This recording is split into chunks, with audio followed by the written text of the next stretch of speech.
Show you how to do the selective color ditty using Adobe Photoshop. So you are going to start by opening Photoshop and then click Open to choose your photo.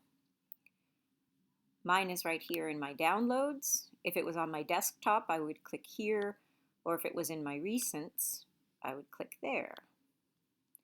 And then say Open. Say OK, and there is my image. The first thing I'm going to do is make a duplicate of the layer. So I can go up to Layer, Duplicate Layer. You can leave it, call it whatever you want. I'm just going to leave it as background copy. Then I'm going to go to Image, Adjustments, and Black and White, because I want to turn it into a black and white image in order to bring back just a little bit of color here and there. Here is where you can make some adjustments, because I know I want to bring back the blues and whites in the flower itself. I'd like to have a little more contrast in the background.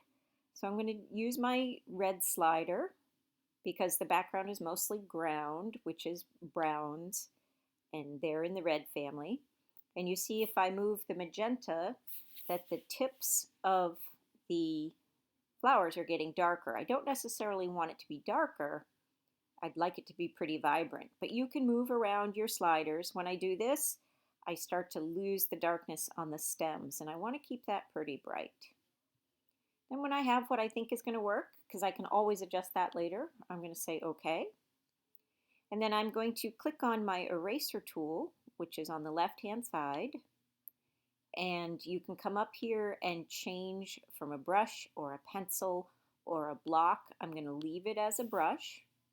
And I can change the size, so I'm going to make it a little smaller. And I do want the hardness, I want it to be a fuzzy edge in case I go over things a little bit. If I click back on my tabletop, then it gets rid of the menu and I can start to erase. And I'm going to go pretty carefully around the edges. I'm going to do it in smaller batches, like I'll do a little bit and then I'll stop, and I'll do a little bit and I'll stop. That way if I go over the edge, I don't end up having to redo the whole thing. So you can zoom in and out by pinching your fingers, either together or apart. And then you can change your brush when it makes a difference to keep it. I think I'm going to do the flowers and the stems. So I'm going to go up and make my brush a little bit smaller so that I can get into these stems here. And you're going to see the green and yellow start to pop up. So that's all there is to it. Make sure that you are selected on the black and white copy, which is on the top, as you're doing your erasing. If you're on the wrong layer, if I go to the background layer and start to do erasing, it's not going to show me what I want it to show.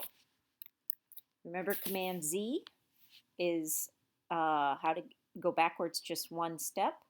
If you need to go back more than one step, you can come up to your history palette here and you can see how many times I've done the eraser. When you're done, you're going to go to File, Save a Copy. Make sure it's a JPEG, unless you want to keep working with it. If you want to keep working with it, you would leave it as Photoshop and it will keep all of your layers. And then save it either to your desktop or your downloads and change its name. That's all.